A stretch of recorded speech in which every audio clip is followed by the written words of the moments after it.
Pra-pa-pa-pa, ching, ching, ching, ching. Andrew, how's it going, man? How's it going? I'm good. I was waiting for the intro. You caught me off guard on my phone. Happy New Year. We're live. We're here. We're back for 26. So, yeah, we're a little bit early today because we got some high impact news, right? So, just looking over on the... Was that Forex Factory? I was trying to think what you're talking about. You beat me to it. That's what I was just looking at now. The Forex Factory. I was just going to pull that up. Yeah. So, yeah, we got some high impact news in about 2 minutes. So, we got employment change, unemployment rate, and the big one, right? The non-farm employment. So, yeah, we're looking forward to that and to see how the market reacts.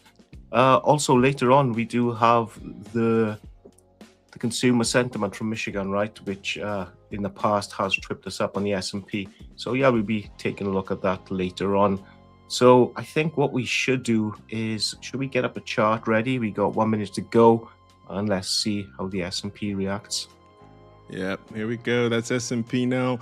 So we got S&P in the top left, US dollar, top right. Bottom left is Bitcoin. And then I just thought oil, because you've been really spot on with oil recently, Andrew. Yeah, still looking at oil. We still got a long way to go on oil yet. It's not until Venezuela starts pumping and exporting. I think we may see a drop in our price. I'm pretty confident, actually. But I think US oil companies, I think they could be a good buy right now. So yeah, something I'll be looking at over the weekend, doing a little bit of research on that. But with the situation in Venezuela, it's going to be slow and steady, right? Scenario one is as least disruption as possible. So yeah, we'll see what happens. It's going to be an interesting couple of months, and here we go. Looks like S&P is moving up a little bit higher. US dollar is also shooting up. US dollar is on the move here. This is why we like employment data, Andrew. Yes, we do. And yeah, not so much move for Bitcoin, right? It's what are you on there? We're on the 5 minute chart, not seeing much of a move. But yeah, the US dollar's making a little breakout. But it'd be quite interesting to see now. Once the market settles down, we can see now it's starting to pull back already. So yeah, we'll just keep an eye on that. Lots going on, right? So just want to put us into the chat here. So yeah, tonight Mandela and the team from City Traders Imperium, they're going to be they're meeting up in London's Canary Wharf today at 5 p.m. So yeah, guys, if you're in the area, you want to meet up with Mandela and the coaches from CTI, yeah, pop in, say hi. It's going to be a great event. Yeah, sorry I can't make it myself, but yeah, weather's pretty bad here in Wales and lots of trains being cancelled. So yeah, I can give that a miss, but hopefully I'll see you at the next one. But yeah, it's going to be a great event. And Mandela, I don't know if there's any more you want to say about it? What you guys are going to be doing? Yeah, we'll be talking to any trader who'd like to come and speak. It's basically a meet and greet. If you would like to come, it's going to be a Canary Wharf. Andrew, you are going to be missed, but I know we will have more in the future. So anyone who is in London and would like to come and chat about trading, we'll be on Canary Wharf tonight from 5 till 9:30. Yeah, come on, it's gonna be a great event, and there's gonna be some great traders there, right? Obviously yourself, Mandela, and the team from CTI. So yeah, it's a great opportunity to have a chat with some seasoned traders. So we just got SP Tucker, morning, good morning, and happy New Year. And I just want to go over to the chat in CTI. So we got some of our regulars. We got RBFX, we got ISO, and we got Isildur as well. So yeah, and NFP. So yeah, we've just been looking at that now, and we've just seen how the dollar reacted, and we can see now that actually the dollar is actually starting to pull back as well. So for myself, normally on these days, I sit out these days. I don't really like to trade the news, and we can just see now. So the dollar had a nice breakout. I can imagine a lot of people would have bought, and here we go. We get the reverse, all right. So this is where the smart money's jumping in. And yes, it's still not much for Bitcoin. Doesn't be doing a lot, and yeah, the same with oil as well. Just seems to be consolidating oil at the moment. I think they're going to be waiting for more news. What's happening down in South America? So for myself, trading this week, let's go through it. So we had a great start. profitable on the Monday, hit a stop on Tuesday. We had a small profitable day yesterday, and I took a little long position earlier. We took some small profit on, but for myself now, I'm sitting out until around 3 o'clock in the UK. Just going to let this news come out, let this news settle, and hopefully pick up some scraps once everyone's done all their little internal fighting on the charts, right? So hopefully I can get in and out 5 minutes on S&P futures. Yeah, I also like your use of your data. So you know which days of the week you trade best. You also know what time you trade best and what side of the trade, long or short. Yeah, so I'll follow up with a yearly review video probably over the weekend. I'll try and get that done. But yes, the data's surprising, right? So it's actually I'm trading the orb on the 10 minutes, and I took all the data for the last 365 days. It's actually come back. Most profitable day is a Friday, closely followed by a Tuesday. Got a great risk to reward on a Tuesday as well. So we're hitting more stops on a Tuesday, but when we do hit to take profit, it's a very profitable trade. And what did surprise me on the data, because the S&P has been bullish, is that I'm much more profitable on the short positions trading the orb on the 10-minute time frame. So that's what I'm going to do. So less trades this year, but potentially this should be more profitable. Yeah, that's very valuable information, I think, Andrew, that you can use to your advantage. So it's good. It's good. Yeah, and I just recommend to anyone watching the video, get on the back tester. You can actually download the Excel file, and then you can run that through multiple sources of AI, right? And it can tell you what times you trade in, which direction's most profitable, what days. And it's a fantastic tool just to really drill down into your trading and set your trading plan for 26. Yep, it's great. I think there's a lot of tools that we use, I think, and also being able to master them and perfect them. I know a lot of people know about tracking their trades, journaling, basically analyzing their trades at the end of the week or the month. How many people actually do it? And I think that's what really separates the people who are successful. And do it properly, right? Because you can write down your trade. You can say, I took profit or I hit a stop loss, but you need to be asking yourself the questions. You need to drill into it further. Why was it a take profit or why was it a stop? What you need to start looking. The market sentiment. Was it ranging, trending, consolidating? You need to have these. You need to be asking yourself these questions. News days, Trump announcements. So there's a lot more into journaling your trades, and that's why I'm a strong advocate for AI. Right, it's a great tool, and just prompt it correctly, and you can get some really good data from it. Yeah, absolutely. Just looking here at S&P, it's starting to move higher. I'm actually considering getting a position here. We could see a nice upward trending day today. As of right now, the clock is 8:36 in New York. It's 1:36 in London and in Wales. I don't know, Andrew, if this continues, this could be a clue of how we're going to be moving today. How far away are you from your hat? SP 7,000. That's not too far. Look, it's not too 7,000's here. I mean, what's that? Less than 67? 6'7"? 6'7". We're about 6'7" points away. if my math is right. we get an alert on that, right? You could see us hitting that this year. Mandela can buy himself a new hat. So that'll be quite nice. So I'll get you one too if you want one. I'll get you one too, no problem. ES for me. ES 7,000, right? ES 7,000. Yeah. Okay. What about S&P 7,000? S&P 7K. S&P 7K. Would you take that? Okay. Yeah. Well. I wanted to break down the data really quickly, just to have a look at what actually was announced. So the first one we'll do is non-farm employment change. The expected amount was 66,000, and it was 50,000. So a little bit less than expected. So the people watching, what does that mean? So they break it down, our friends at Forex Factory, they break it down nice and easy for us. And it's basically the change in the number of employed people during the previous month, and it excludes the farming industry because the farming industry is seasonal. So basically, another way to say it is how many people entered or left the workforce in December.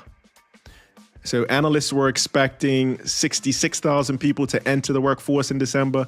It was only 50,000. So good, but not great. And also less than November. So, I mean, I think the fact that the news is out is kind of reassuring. Another big one here is the unemployment rate, which is actually surprising here. Andrew, they were expecting the employment rate from November to be, well, it was 4.6. They were expecting today for December's unemployment rate to be 4.5, and it actually came out at 4.4. So that's good. Unemployment is decreasing. So that may be why we're seeing the reaction that we're seeing here in ES or in S&P. Lower unemployment is good for the economy, generally speaking.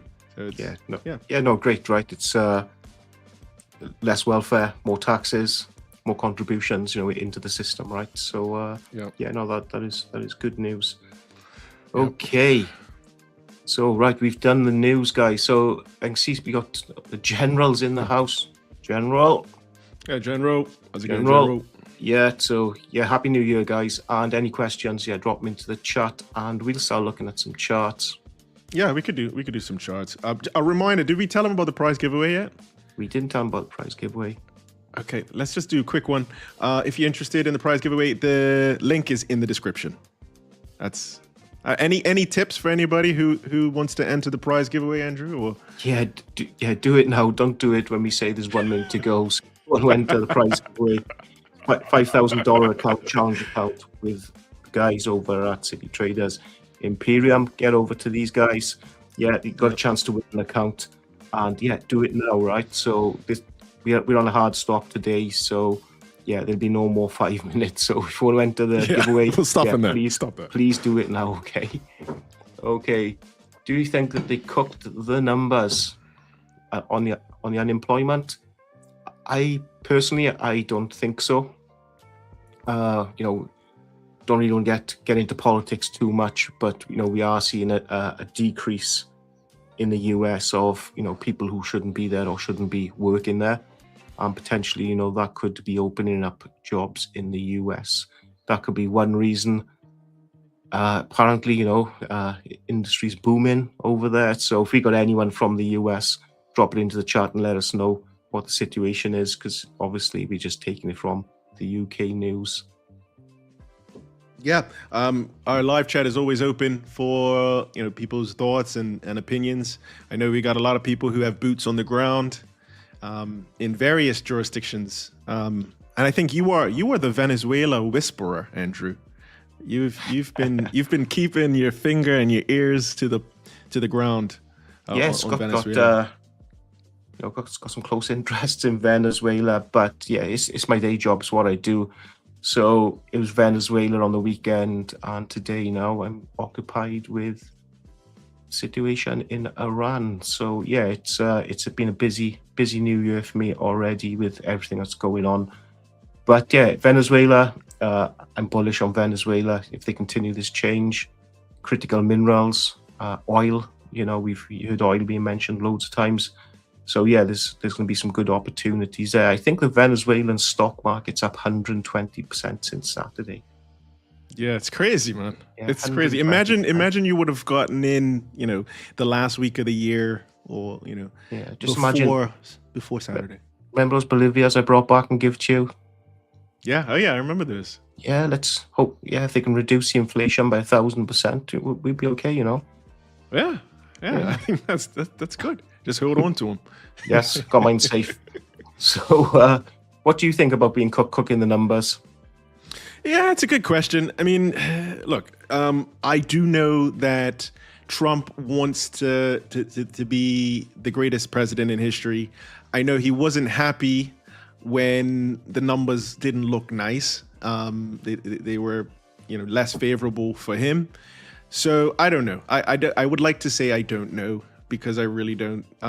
There are a lot of things that I could say I think, and I kind of think that he wants the numbers to look good. and we kind of have to kind of just trust in the numbers and whether they're cooked or not. These are the numbers that we have. How would they cook them? Also, I don't have, how would they do that? Is that something they could easily do, or? So I know the and I'm going to be very careful here, but I know the agency that usually reports on the jobs data is the BLS, Bureau of Labor, and Trump actually fired the leader or the head of the BLS over the summer because it was showing that the jobs were terrible. The labor force was cracking. So I believe he's reappointed or appointed someone who is more Trump favorable. And I mean, look, we deal with the data that's in front of us. And I think also the elephant in the room today, Andrew, is the Supreme Court. The Supreme Court decision could be out in an hour, just over an hour from now. So that might be a bigger question. Will the Trump tariffs be found to be illegal? I think that's a good one. And I don't think he really has abilities to really influence the Supreme Court. I don't know. But I think that one, they seem to be independent of Trump. So that should be a big market mover if it comes back. Yeah.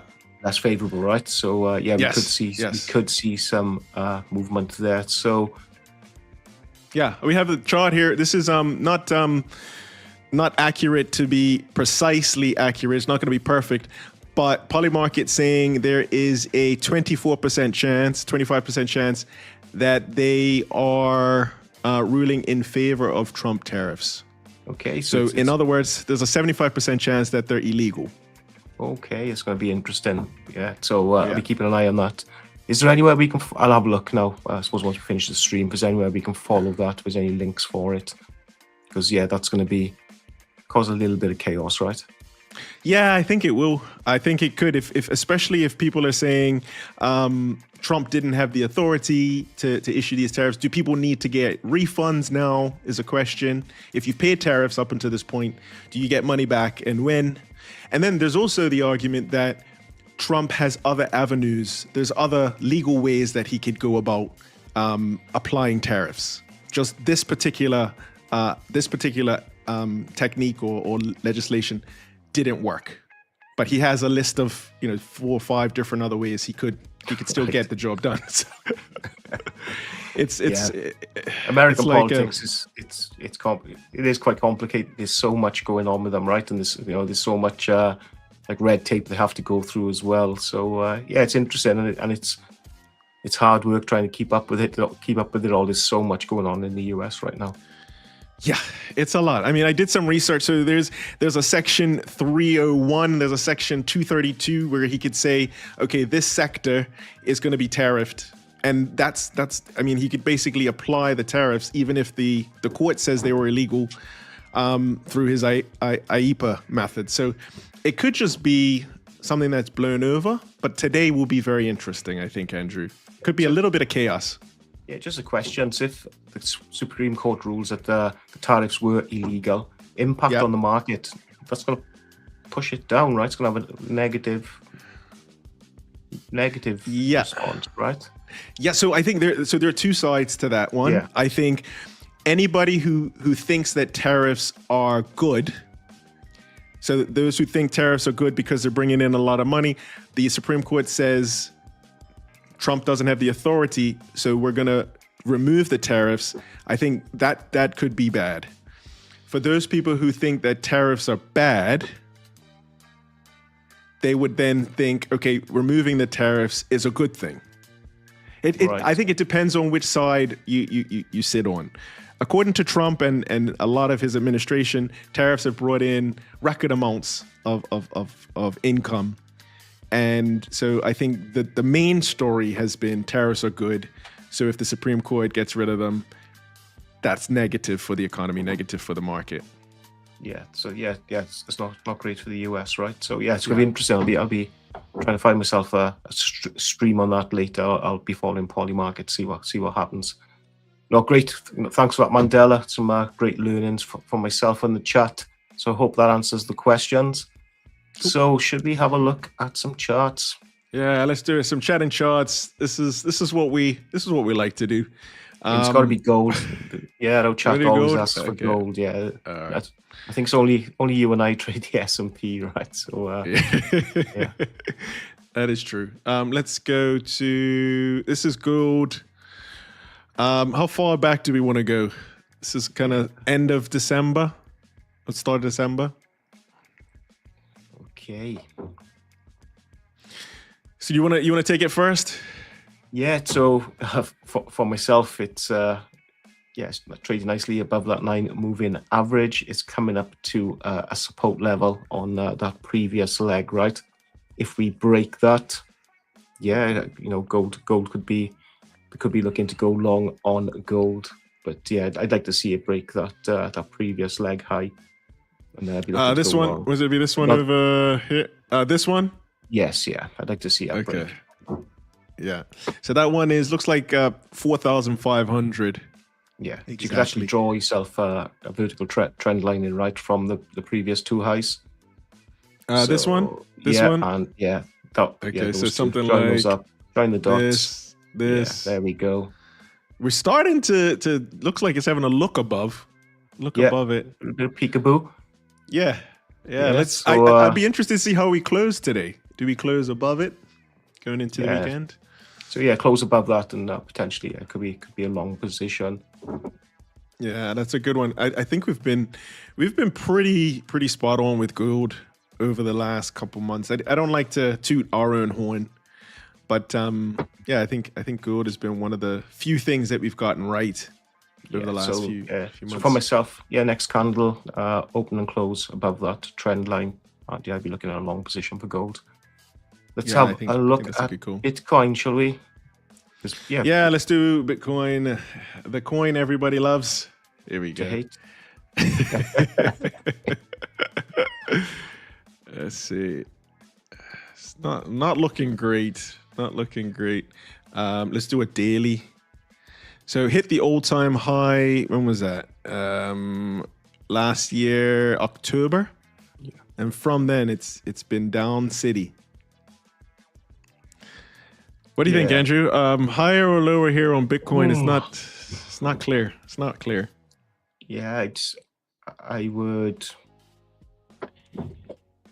lower for myself. If I was to trade Bitcoin, I wouldn't be looking to buy it right now. You can see it tried to make a rally, and it's failed. You can see 3 points of failure on that chart. So unless it broke that resistance level, I wouldn't be looking to take a long position on Bitcoin. Okay, so let me just make sure we're following together. Is it this one? Yeah, that's 1, 2, and 3. There we are. Yeah, that's what I'm looking at. Okay, so, and that is anybody playing along at home. That's about just under 94,600. Yeah, we got some solid resistance there, right? So unless we broke that, I wouldn't be looking at a long position on Bitcoin. Yourself, what are you thinking?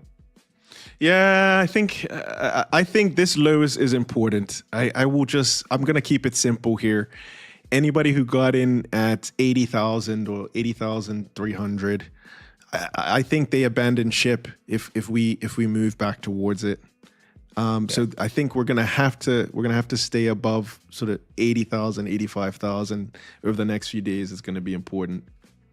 Yeah, it'll be interesting on the weekend. For some reason, Bitcoin does like to rally or drop on the weekend, right? But we do get the weekend traders on the crypto. So we'll have a look at the price of it next week and see how it does over the weekend and see if it can break that resistance level. Yeah, that's a good shout. Do we want to have a look at S&P? I know we always do. Yeah, we always do. Or do you want to do oil first? Not really with oil. I think we covered oil. I don't think there's much more to say in it, really. Okay. Let's do S&P here. Should we get a little closer? Let's zoom in a little bit, should we? Let's make it. Okay, looks like we're moving higher here after that employment data. Let's look at the last. So this is coming in from the start of the year was here. This would have been the start of 2026. Yeah, and for myself, just to look at it, I trade the 10 minutes, so I'm in and out normally within 20 to 30 minutes, right? But looking at that on the 2-hour chart, yeah, it looks bullish, right? But I'm looking to catch the other side of those bull runs. So for myself, I'll be looking at taking short positions. But again, because it's on the 10 minutes, I'm in and out with about 80 ticks or 80 points. So yeah. For myself, I'll be looking to trade the pullbacks on the S&P, but I think it's potentially bullish. Yep, I like that. That your trading is, well, the style and the technique that you use is stronger on the short side, and that's really helpful. That's very helpful. Really surprised me as well when we run the data, because we were bullish for last year, but the orb strategy seems to like the pullbacks on the S&P. Especially on the lower time frames anyway.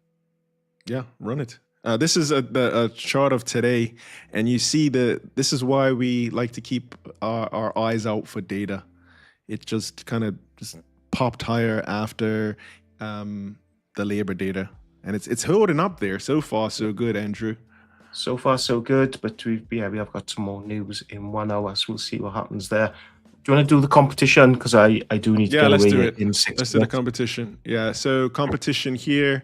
So no more entries. I think we can both agree, no more entries for the competition. Done. Okay. I'm just going to take it down just for privacy reasons. Don't want to give everybody's identity away. Here we go. Okay. All the best to everybody who is entered. Yes, good luck all. Okay. Here we go. That's everybody's name. And then can we have a drum roll, please? Yeah, 1 second. Let's go. There we go. Good luck, all. Thank you. Good luck. Happy New Year.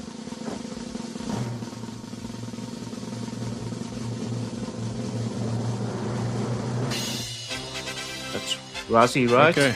Yes. Yes, Well done. Congratulations. Well done. Excellent. Brilliant. Good job. Congratulations Very good on your job. account, and keep us updated on your progress if you don't mind, and that'll be great. Excellent. Awesome stuff, Andrew. So let's get ready for the trading day. Yes, let's go, and good luck to everyone who's trading today, and I will catch you all next week. Right, thanks, Mandela. I'll catch up with you later. Bye for now. All right, bye. Take care. All right, everybody. That's it from us. Friday, the 9th of January. Could be a very pivotal day. Maybe some people may argue one of the most exciting days, at least on paper, for today of the year. So let's see how things go. We could get the Supreme Court decision in about 1 hour's time. So look out for that. And then we have, I think, later on today, Trump's meeting with oil executives. So oil as a theme could do well. Meta has signed a deal with some power, really powerhouses of power. So look at some nuclear names. Cameco is a big name there. And let's see. Every day is an adventure. Thank you, everybody, for watching. We really appreciate you and your support. And until next time, I'm going to say, have a wonderful day today. Make sure today is capital preservation, so make sure you're protecting your capital. And until next time, happy trading.